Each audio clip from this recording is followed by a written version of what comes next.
বাংলাদেশে ইসকন নেতা চিন্ময় কুমার দাসের গ্রেপ্তার ঘিরে প্রতিবাদ হচ্ছে ভারতের পশ্চিমবঙ্গে।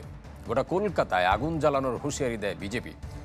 দলটি জানায়, দাবি মানা না হলে সোমবার পেট্রোপোল সীমান্তে আটকে দেওয়া হবে সকল পণ্যবাহী ট্রাক। এছাড়া ভিসা বন্ধের হুঁশিয়ারি দেন তারা। চরম পরিণতির জন্য ডক্টর ইউনূসের সরকার প্রস্তুত থাকুন। ইসকন নেতা চিন্ময় কুমার দাস গ্রেপ্তারের ইস্যুতে উত্তাল ভারতের পশ্চিমবঙ্গ। বুধবার কলকাতায় ডেপুটি হাই কমিশনার ঘেরাও করে বিজেপির কর্মীরা, জমা দেয়া হয় স্মারকলিপিও। এ সময় সীমান্তে অবরোধের হুঁশিয়ারি দেন বিজেপির প্রতিনিধি দল। দাবি মানা না হলে সোমবার থেকে পেট্রাপোল সীমান্তে বাংলাদেশগামী পণ্যবাহী ট্রাক আটকে দেওয়ার ঘোষণা দেন তারা। পাশাপাশি ভিসা বন্ধের দাবিও জানান এই দল।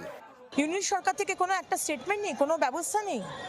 তো আপনারা যদি ভেবে থাকেন মোহাম্মদ ইউনূস যে আমরা হিন্দুরা আঙুল চুষবো ভারতে বসে বসে, আর আপনার সরকার আপনার নেতৃত্বে হিন্দুদের মারা হবে, কাটা হবে, আমরা কিন্তু চুপ থাকবো না। Enough is enough.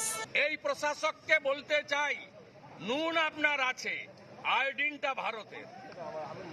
আমি শুধু একটা উদাহরণ দিলাম। আমি এখান থেকে দাবি করছি, ভিসা 100% স্টপ করুন।